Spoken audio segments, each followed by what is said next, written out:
विधायक जी, अभी पिछले कई दिनों से हरियाणा विधानसभा सत्र चला हुआ था जो समापन हो गया है, उसमें विधायक के रूप में आप क्या बताएंगे? अल्पसंख्यक के लिए क्या क्या उपलब्ध है?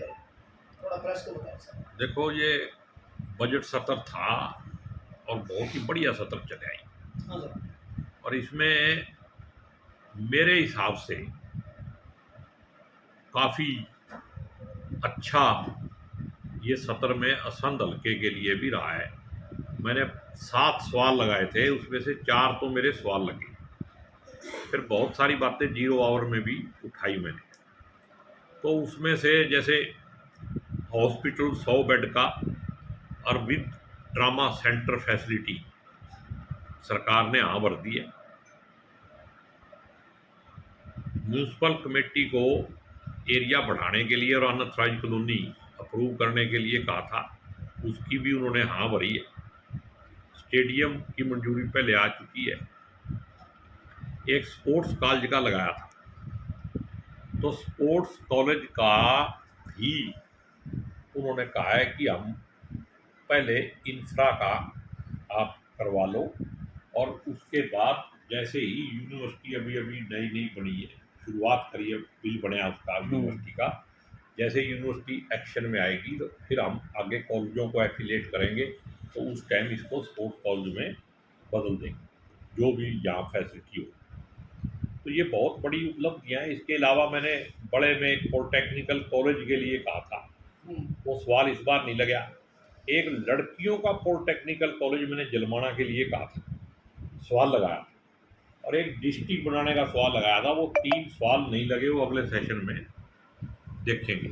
और बहुत सारी है, जैसे सब्जी मंडी 0 आवर में मैंने उठाई, तो सब्जी मंडी शिफ्ट होने के ऑर्डर आगे हैं, उसकी जो बूथ है उसकी प्रपोजल वगैरह में थोड़ी देर लग सकती है, लेकिन उसके ऊपर काम हो रहा है।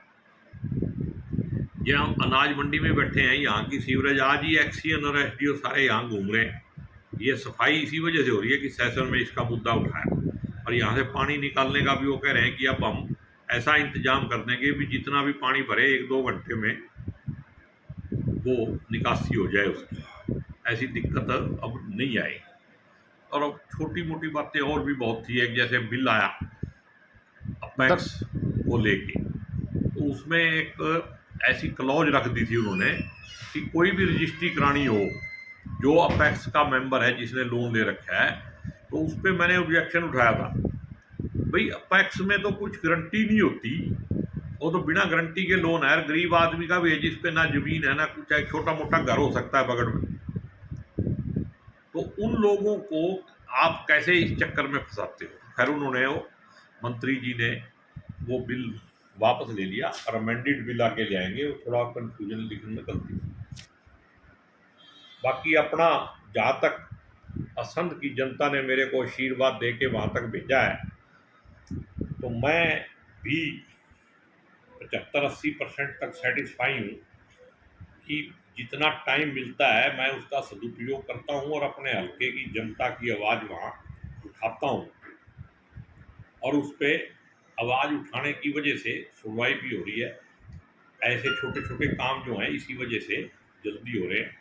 बहुत सारी सड़कें और ये बाईपास बन रहा है, ये तो पहले से ही कोशिश चली रही है। विधायक जी, कुछ असंध क्षेत्र के और बड़ा क्षेत्र के कुछ लोगों का आरोप है कि बड़ा सब तहसील और असंध तहसील में भ्रष्टाचार का बोलबाला है।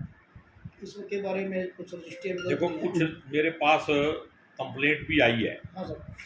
और देखो, जहाँ तक करप्शन की बात है, वो तो एक मतलब नेचुरल फिनोमिना हो गया, उसको तो मेरे ख्याल में सरकार का संरक्षण प्राप्त है।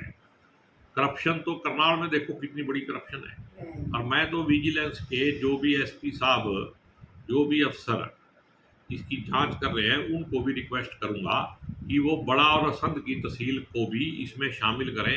ये मतलब मत सोचें कि करनाल में अगर करप्शन हो रही है तो असंध और बड़ा जो है उससे अछूते हैं। मेरे पास एक कंप्लेंट भी है जिसमें स्टैंप की चोरी की जा रही है। एक स्टैंप खरीद के उस पर कई कई रजिस्ट्रियाँ की हैं, तो जो रजिस्ट्री करने और करवाने वाला है वो तो बेचारा मर गया, वो तो है ही नकली काम। जिस दिन वो चैलेंज होगी तो वो मालिक ही नहीं रहा। सर, इसमें डॉक्यूमेंट राइटर का भी कहीं फॉल्ट है? सबका होगा, मिली भगत के बगैर ये हो ही नहीं सकता। फिर एक ही स्टैम्प पेपर पे एक मेरे पास आया है कि पहले दिन 13 तारीख को उसका नंबर है रजिस्ट्री का 1497, और फिर अगले दिन उसी स्टैम्प पेपर को नकली निकाल के 14 तारीख में जो रजिस्ट्री की जाती है उसका रजिस्ट्री नंबर है 1493। इसका मतलब ये रिकॉर्ड ही नहीं होगी रजिस्ट्री, और इसका मेरे ख्याल में इंतकाल भी हो गया होगा। ये तो जांच का विषय है अभी। ये तो हम और मैं बात भी करूंगा जो विजिलेंस एसपी इसकी जांच कर रहे हैं उनसे, और उनको कहूंगा कि इसको संघ को इसको भी शामिल किया जाए। प्रधान जी, कल ही विधायक जी, कल एक बीडीपी दफ्तर में दो भाजपा नेताओं का एक बड़ा ड्रामा देखने को मिला, उसके बारे में सर क्या कहेंगे? देखो, वो तो भाजपा का काम है, वो ड्रामा करो, नौटंकी करो, अपने को क्या लेना देना है। हम तो यही कह सकते हैं भाई, प्यार से रहो, नफरत फैलाने वालों के घर में भी नफरत बढ़ सकती है। विधायक जी, जैसे आपने बताया कि जनता का आशीर्वाद से आप विधायक बने, अब छोटे छोटे लोगों को काम करा रहे हैं, जैसे कि पंजाब में, सॉरी, दिल्ली में केजरीवाल सरकार 2 बार आ चुकी, उसके बाद पंजाब में केजरीवाल सरकार ने पैर जमा लिए और 92 सीट्स लेकर रिकॉर्ड बनाया। क्या आपको लगता है कि हरियाणा में भी कहीं कहीं पंजाब और दिल्ली के बाद आप पैर पसार सकती है?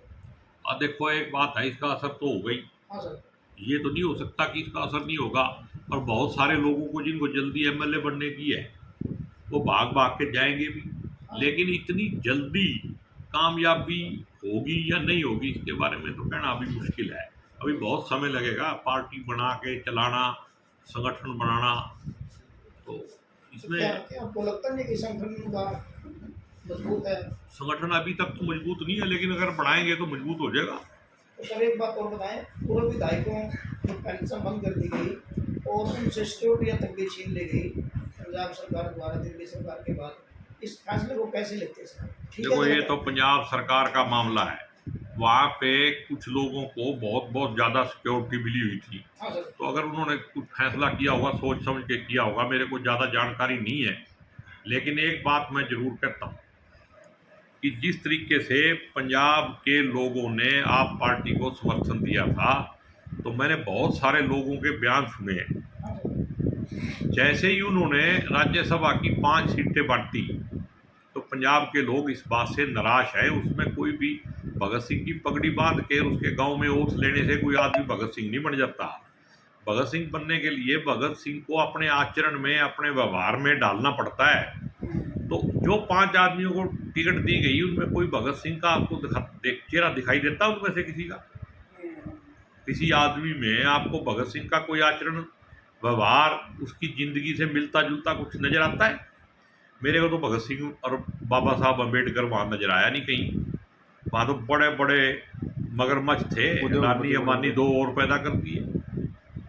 तो सर इससे आपका ये मतलब लगता है विधायक जी कि राजनेता कोई भी हो, अम्बेडकर के चेहरे का या भगत सिंह के चेहरे का दुरुपयोग करते हैं? मैं कहता हूँ भी, अगर कोई भी नेता हाँ सर। जिसको मानता है, जिसको आदर्श मानता है, अगर उसको अपने जीवन में नहीं डालता है तो दुरुपयोगी है वो। क्या है? हरियाणा में बीजेपी सरकार ने पूर्व विधायक और जिलाध्यक्ष को सिक्योरिटी दी है सर, क्या आप नहीं मानते सरकार के पैसे दुरुपयोग है? बीजेपी की सरकार तो वो काम भी कर रही है कि देश के नागरिक को, नागरिक के अधिकार से वंचित कर रही है, और अपने लोगों को तो ये क्या दे सकती है? आप मेरे को ये बताओ भाई, बुढ़ापा पेंशन तो काटी जा रही है, और जो इमरजेंसी में अंदर गए थे उनको 10-10 हज़ार रुपये पेंशन दी जा रही है। कौन से कानून में है भाई? हैं? कौन से कानून में है? इमरजेंसी लगी, उसके बाद तो बहाल होगी और दोबारा इंदिरा गांधी फिर प्रधानमंत्री, जनता ने माफ कर दिया। तो बीजेपी कौन है? सर एक बात और बताएं, हरियाणा में प्रदेश अध्यक्ष अशोक तंवर जी थे, वो भी कांग्रेस का संगठन जिला स्तर पर या ब्लॉक स्तर पर संगठन खड़ा नहीं कर पाए थे। उसी तरह सर आपकी जो प्रिय नेता है कुमारी शैलजा जी, पूर्व केंद्रीय मंत्री और स्टेट की अध्यक्ष हैं, वो किन कारणों से संगठन को तैयार नहीं कर पाई, जिला अध्यक्ष या ब्लॉक स्तर के? ऐसे उनको ऊपर आरोप लगता है कि वो भी अन्य प्रदेश अध्यक्ष की तरह वो भी ढीला रवैया रहा। प्रदेश अध्यक्ष का इसमें दोष नहीं है। प्रदेश अध्यक्ष ने बढ़िया तरीके से काम किया है, गुटबाजी और रही। बढ़िया तरीके से उसने संगठन की प्रपोजल बना के प्रभारी के माध्यम से ऊपर भी भेज दी। हाँ सर। लेकिन यहाँ हरियाणा में कुछ लोग हैं जिनको कांग्रेस ने ही बनाया है और वो कांग्रेस को ही ब्लैकमेल करके इस पूरे सौदे को रोक के रखते हैं ताकि उस पर कब्जा करने का। वो कहते हैं कि अगर हमारा कब्जा है तो कांग्रेस ठीक है, अगर हमारा नहीं है तो फिर खत्म। तो ऐसे लोगों से हाईकमांड को चौकस रहना चाहिए और संगठन को जल्दी से जल्दी बनाना चाहिए। अगर संगठन बनेगा, पार्टी भी मजबूत होगी और आने वाले इलेक्शन में कांग्रेस की सरकार भी बनेगी। सर G23 के कुछ नेता हैं जो कांग्रेस हाईकमान पर मतलब दबाव बनाने का प्रयास कर रहे हैं और मीडिया की रिपोर्ट्स के मुताबिक ये लगता है कि वो असंतुष्ट खेमे के जो नेता हैं वो अपने मसौदे में कुछ कामयाब हो सकते हैं। देखो, अगर उनके सामने हाईकमांड झुकती है हाँ सर। तो मेरे को लगता नहीं झुकेगी। देखो, इस कांग्रेस पार्टी में जो गलत काम करेगा उसकी कभी भी फतेह नहीं हो सकती। जो कांग्रेस को अपने से ऊपर समझते हैं ना, उन्हीं लोगों को वेट मिलना चाहिए। कांग्रेस से ऊपर जो अपने आप को व्यक्ति समझता है उसको कभी भी किसी भी तरीके से हाईकमांड को वेट नहीं देना चाहिए। अगर उनकी कोई शर्त मानते हैं तो फिर हाईकमांड को आगे बार बार ब्लैकमेल किया जाएगा। इसलिए हाईकमांड को स्ट्रिक्ट फैसला लेना चाहिए, जो होगा वो बढ़िया होगा। Thank you sir.